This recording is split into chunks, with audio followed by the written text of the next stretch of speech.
November 30th, 1943, Tehran, Iran, Soviet embassy basement. Marshal Georgy Zhukov's hand stopped in mid-signature, his pen frozen over a report he knew would never see the light of day. Without these 400,000 trucks from the Americans, he thought, this offensive just wouldn't happen. We're moving our armies on American wheels. From the window, the low growl of Studebaker engines drifted in, American-built, hauling Soviet supplies through Tehran for the big conference where Stalin would meet Roosevelt and Churchill. Right then, the Soviet Union's top commander faced a reality no one would talk about for decades. The Red Army pushing the Wehrmacht back toward Berlin. It was rolling on American trucks, burning American fuel, eating American food. Take that away. And as Stalin himself admitted in a private toast later that night, the Soviet Union would have lost the war. 427,284 American trucks and jeeps made the journey. They crossed icy Arctic seas, the Persian corridor, and the Pacific, more vehicles than the Soviets managed to build themselves during the whole war. More trucks than most countries owned, period.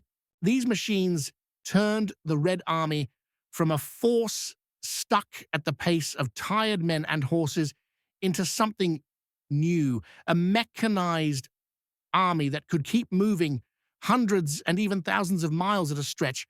None of the Soviet officers in Tehran that day guessed that their private confessions about American help were being carefully logged, not just by American note-takers, but by their own NKVD agents.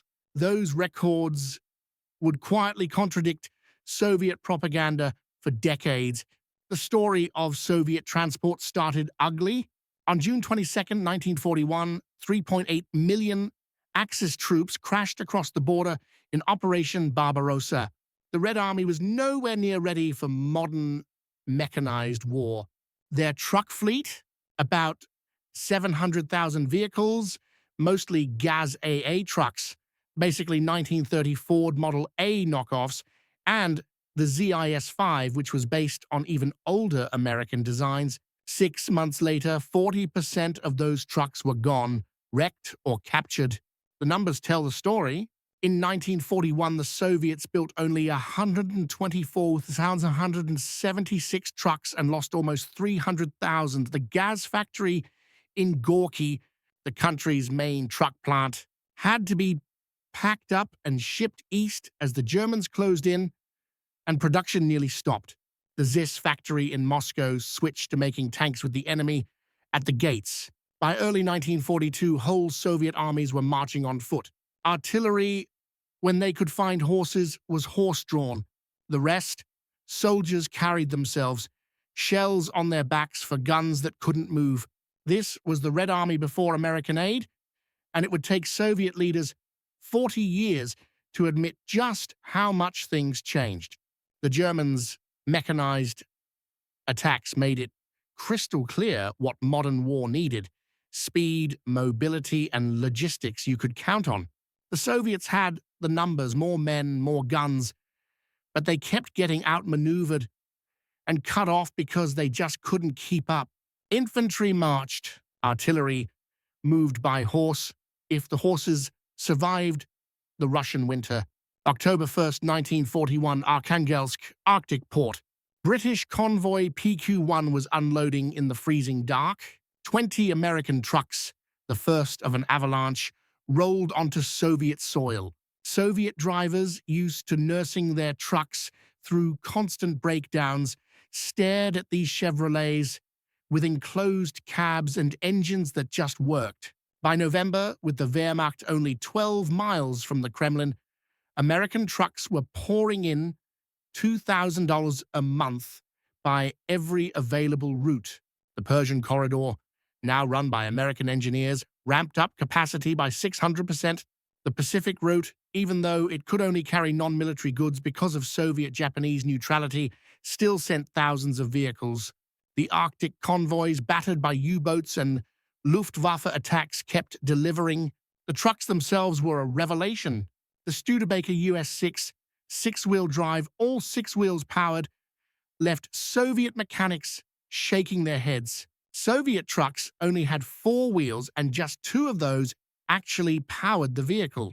The Studebaker's engine produced 94 horsepower. The ZIS-5 managed just 73. It was like moving from the age of the horse to the era of the machine, almost overnight. The American trucks changed everything for the Soviets. They came with self-recovery winches, so if they got stuck in the mud, which happened all the time on the Eastern Front, they could pull themselves out. Soviet trucks, if they got bogged down, they usually just had to wait until spring. The Americans didn't just send trucks either. They packed them with toolkits, 128 pieces, all sorts of gadgets, hydraulic jacks, tire repair gear, spare parts catalogs with every component numbered. Soviet vehicles came with a handful of basic tools, if that. It was obvious the Americans thought of every detail: cold weather starting equipment, cabin heaters that actually worked, sealed electrical systems that didn't short out in the rain or snow.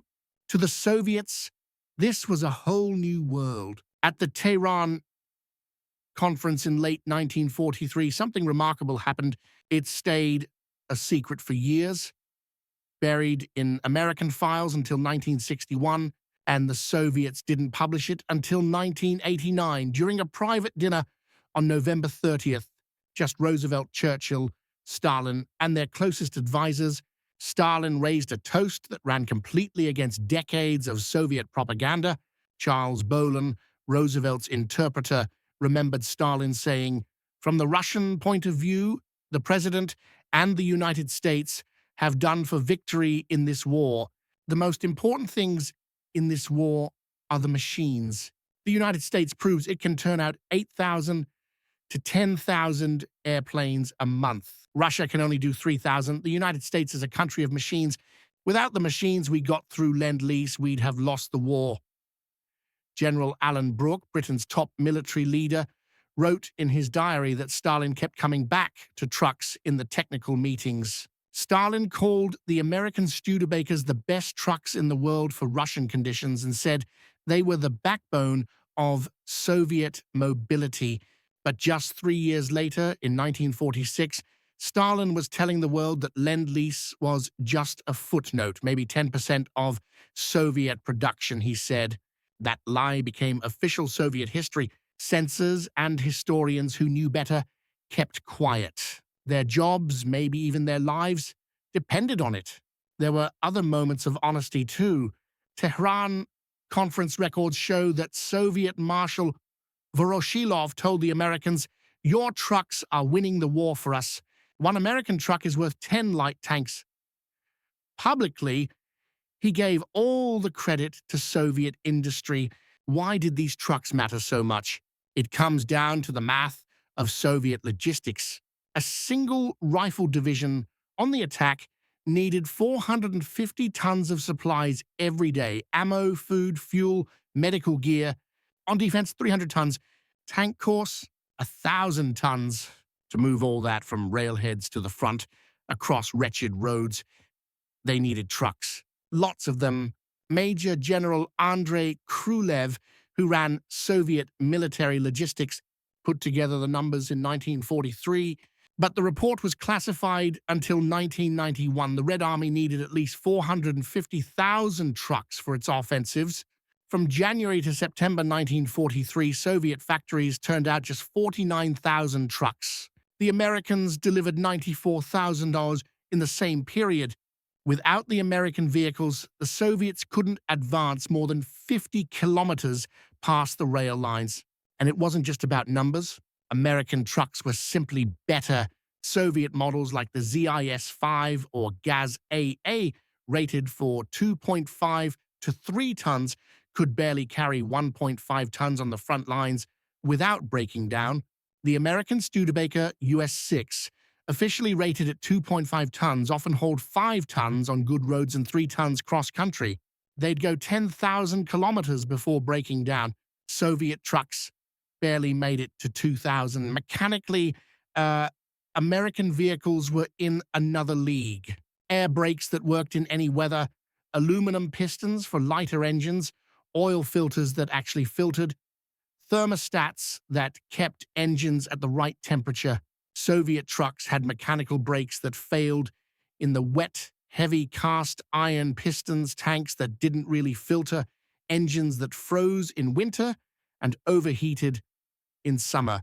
People love to talk about the drama of the Arctic convoys dodging U-boats, but the real lifeline was the Persian Corridor.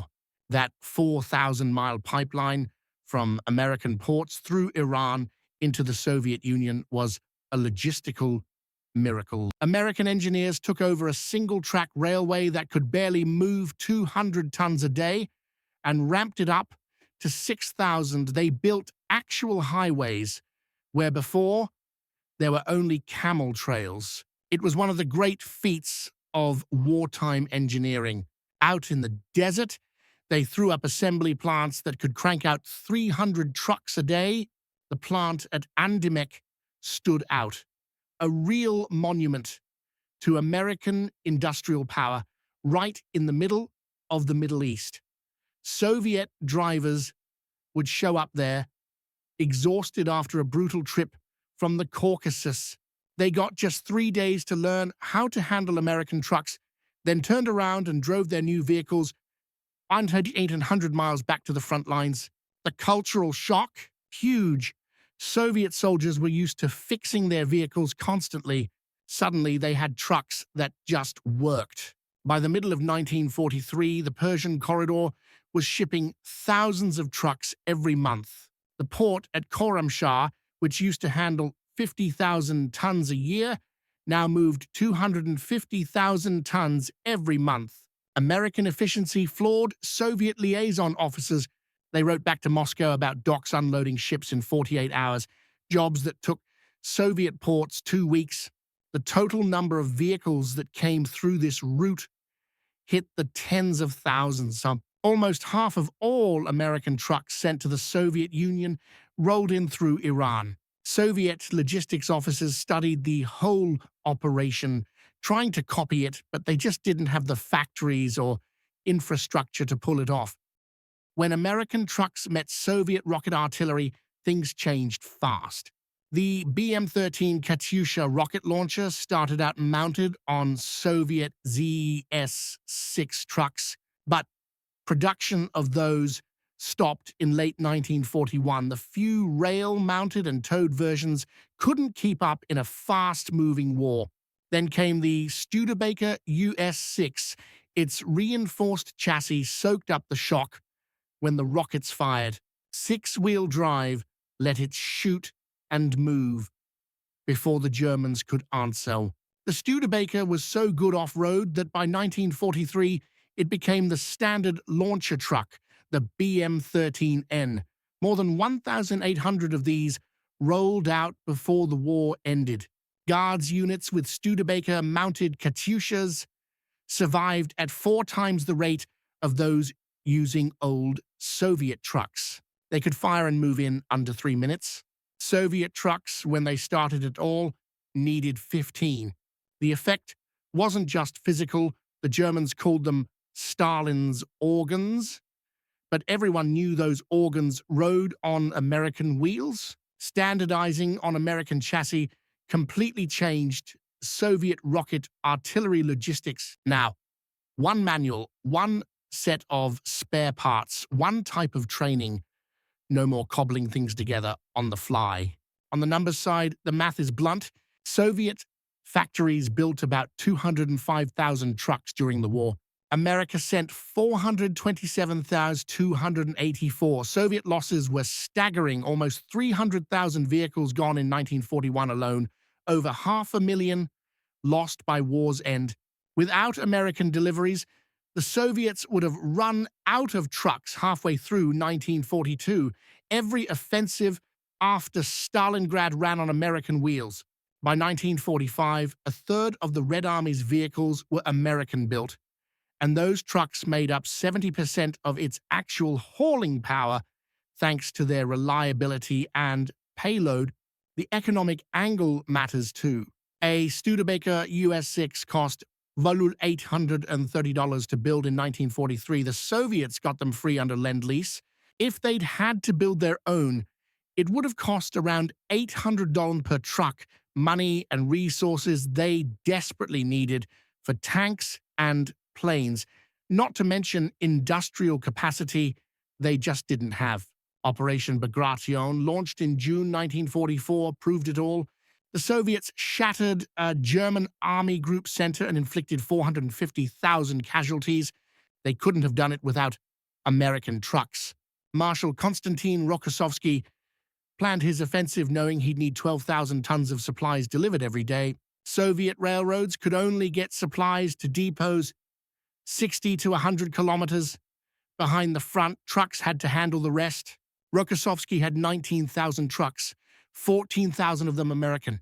The Soviets advanced 450 kilometers in just 5 weeks, completely upending German expectation. The Germans had assumed the Red Army would have to stop every 100 kilometers to rebuild its supply lines.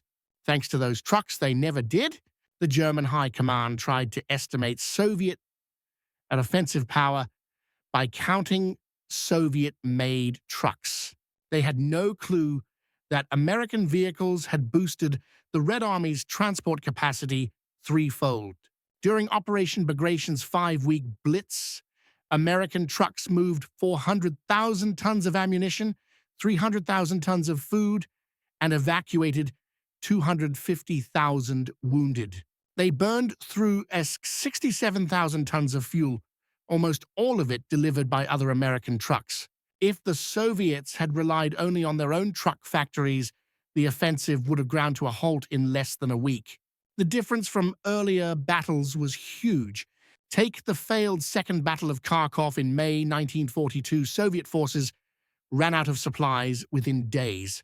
By 1944, with fleets of American trucks, the Soviets could keep the pressure on for weeks, turning battlefield wins into full-blown strategic victories. Marshal Georgy Zhukov, probably the most famous Soviet commander, left behind 3 separate admissions about American aid, none of them public, until the Soviet Union fell apart.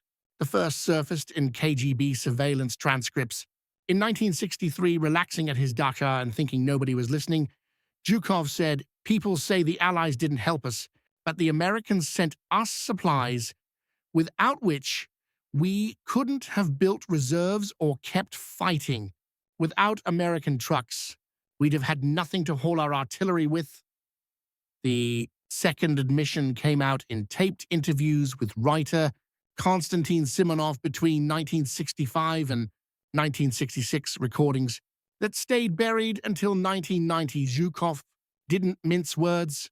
Without American Studebakers, they couldn't have moved their artillery at all. Those trucks, he said, basically gave the Soviets their frontline transport. The third confession showed up in an unpublished manuscript that officials seized in 1969 and locked away until 1992. Writing about the Battle of Berlin, Zhukov described how American trucks delivered 2.2 million artillery shells in just 2 weeks. That kind of logistics, only possible because those vehicles ran around the clock. Nikita Khrushchev offered maybe the bluntest admission. In secret memoirs smuggled to the West in 1970, later authenticated by voice analysis, he spelled it out. If the United States hadn't helped us, we wouldn't have won the war. If we'd fought Nazi Germany alone, we couldn't have stood up to their pressure, and we'd have lost. He even called out the trucks, specifically. Officially, nobody talks about this, and I don't think Stalin ever wrote it down, but he told me several times our losses would have been massive because we'd have had no maneuverability. Oddly enough, when Khrushchev became a premier, he stuck to the official line in public: victory was all Soviet. That contradiction summed up the Soviet doublethink about American aid. Soviet mechanics working on those American trucks saw the difference up close. American engines ran with aluminum pistons. Soviet ones used heavy cast iron. Americans put oil filters in their trucks. Soviets used settling tanks. American wheel bearings lasted 50,000 kilometers sealed from the elements. Soviet bearings barely made it to 5,000, if you were lucky. Spare parts? Americans sent catalogs with every part numbered, order by number, get exactly what you need. The Soviet method? Cannibalize broken trucks or make parts by hand. American trucks came with safety features Soviet designers never even thought about: safety glass, mirrors on both sides, backup lights, horns you could use with one hand, but the impact went beyond winning battles. American trucks changed the way Soviets thought about vehicles.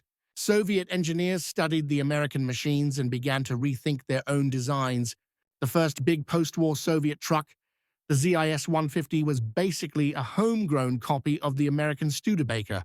Even the idea of preventive maintenance, regular inspections, standardized parts, a schedule for keeping vehicles in shape came from studying those American trucks. That mindset shaped Soviet industry for decades. It's worth remembering, too, that Soviet logistics hadn't always been this strong. Just look at their disaster. In the Winter War against Finland in 1939-40, logistics failures crippled them from the start. The Red Army couldn't even supply its troops just 150 kilometers from Leningrad and paid dearly for it. Over 126,000 dead and nearly 265,000 wounded, fighting Finnish forces just 1/10 their size. After the war, Marshal Semyon Timoshenko looked back and saw the obvious problem: a shortage of trucks. The Soviets had more men, sure, but without enough trucks, they just couldn't get them where they needed to be. Fast forward to 1944, suddenly things looked very different. American trucks flooded in and finally fixed the supply nightmares that had crippled the Red Army in Finland. When the Soviets launched their offensive against the Finns in June 1944, they broke through, this time because American vehicles kept the supplies moving, even over the tough terrain that had stopped them 4 years earlier. Soviet propaganda never liked to admit this. Instead, they insisted railways were the backbone of their logistics and brushed aside the role American trucks played. But the real numbers, now declassified, tell a different story. As the Germans pulled back, they wrecked everything. 65,000 kilometers of track, 13,000 bridges, thousands of stations. Soviet railway crews could patch up about 20 kilometers a day, but even then, those single-track lines could only handle a handful of trains, maybe 6 to 8 a day, compared to 40 or 50 before the war. And here's the real kicker: trains only got supplies to a certain point. The last 50 to 100 kilometers to the front still needed trucks. No trucks, no supplies. Simple as that. The Germans learned this the hard way. Their railway engineers kept the tracks working, but with too few trucks, supplies just piled up at the railheads while the soldiers at the front ran out of ammo. Everyone remembers the Studebakers, but it wasn't just those. The whole fleet of American vehicles changed the game. The Soviets got over 51,000 Willys Jeeps for reconnaissance and command. They let commanders move between units and actually control battles in real time. Dodge trucks moved the infantry. Chevrolets hauled the heavy stuff. Marshal Ivan Konev said himself, those Jeeps let him visit and command multiple divisions in a day.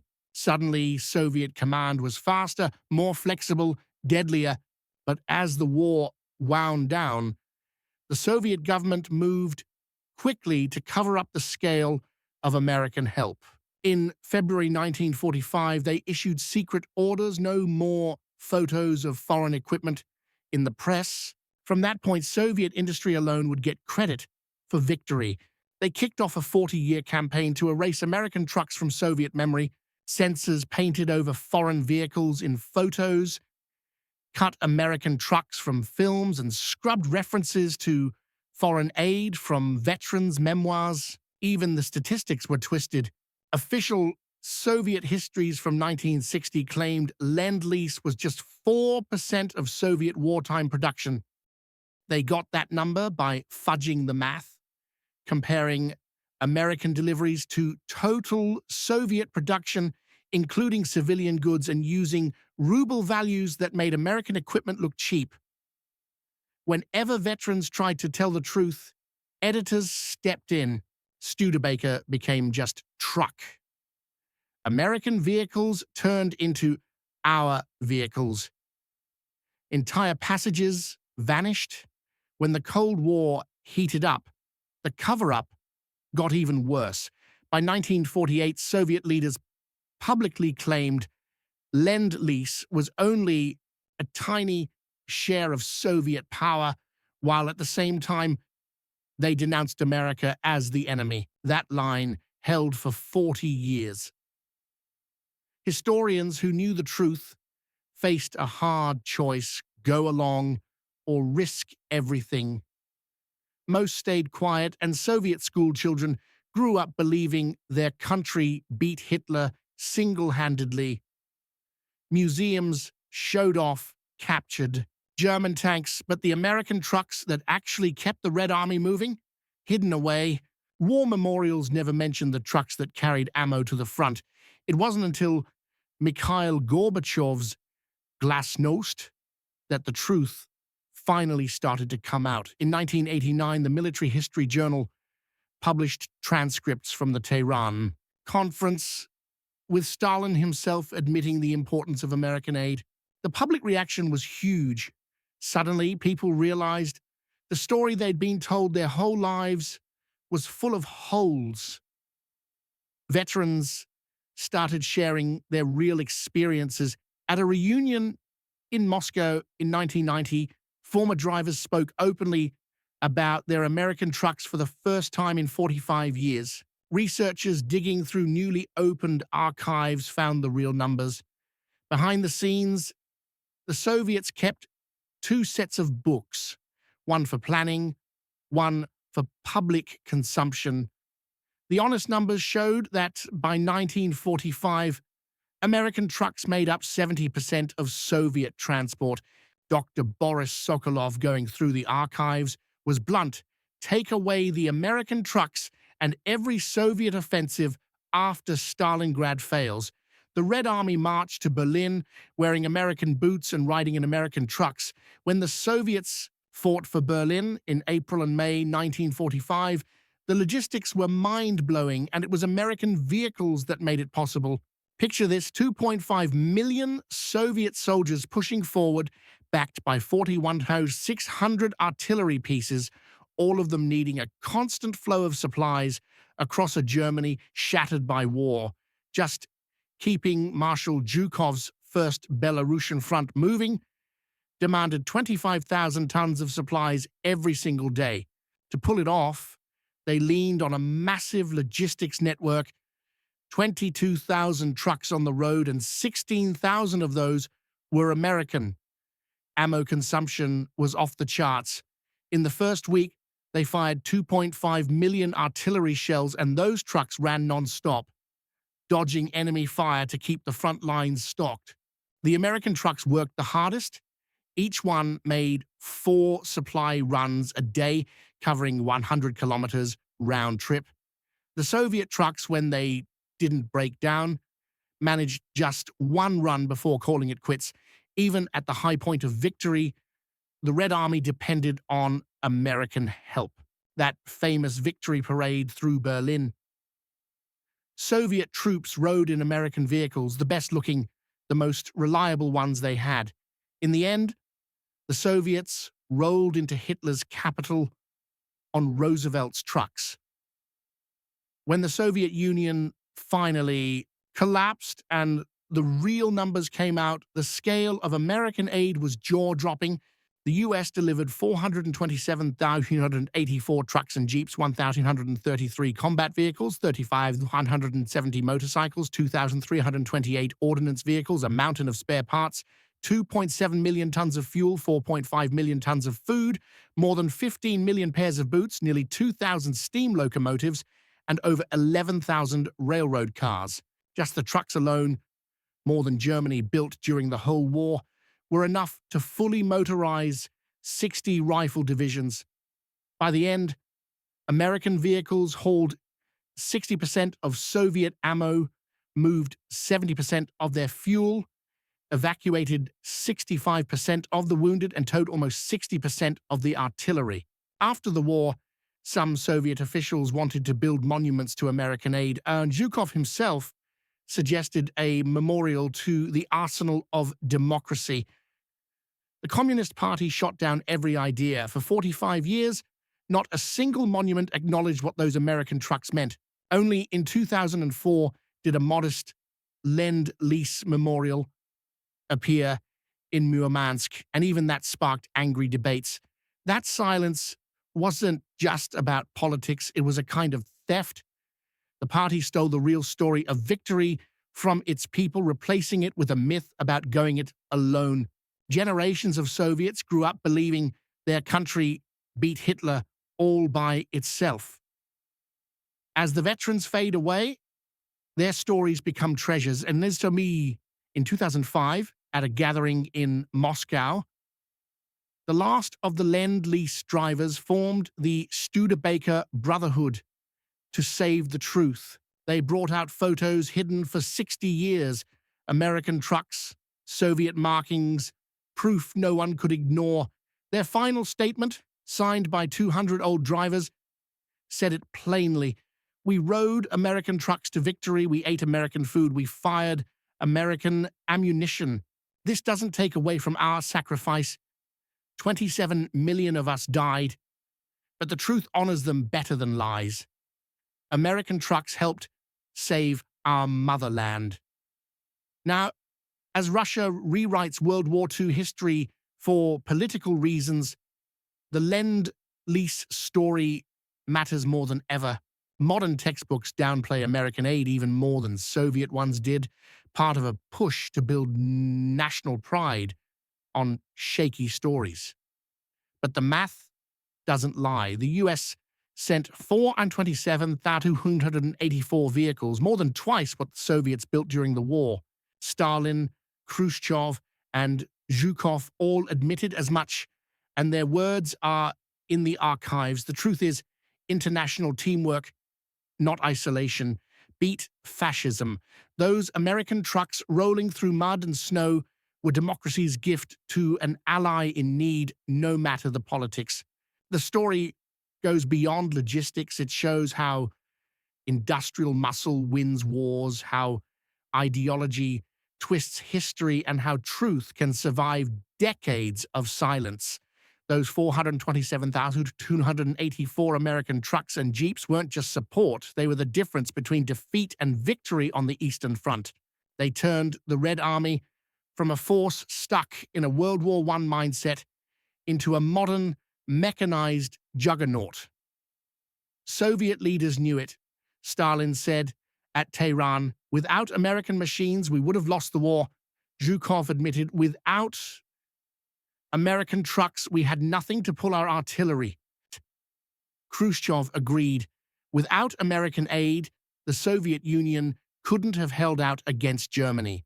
But for 45 years, the Soviet Union clung to a false version of history. They doctored photos, censored memoirs, and fiddled with the stats. The party swapped hard truth for comforting myth, all for politics. Only with Glasnost did the real story break free through old archives, taped interviews, and the memories of those who were there. The evidence was overwhelming. American trucks didn't just help the Soviet war effort, they made it possible.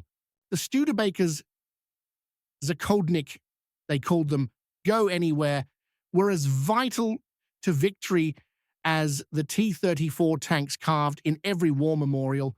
The story of these American trucks cuts deeper than just military history. It's about how those in power twist the past to fit their needs, how politics can bury the real story, and how the truth finds its way out.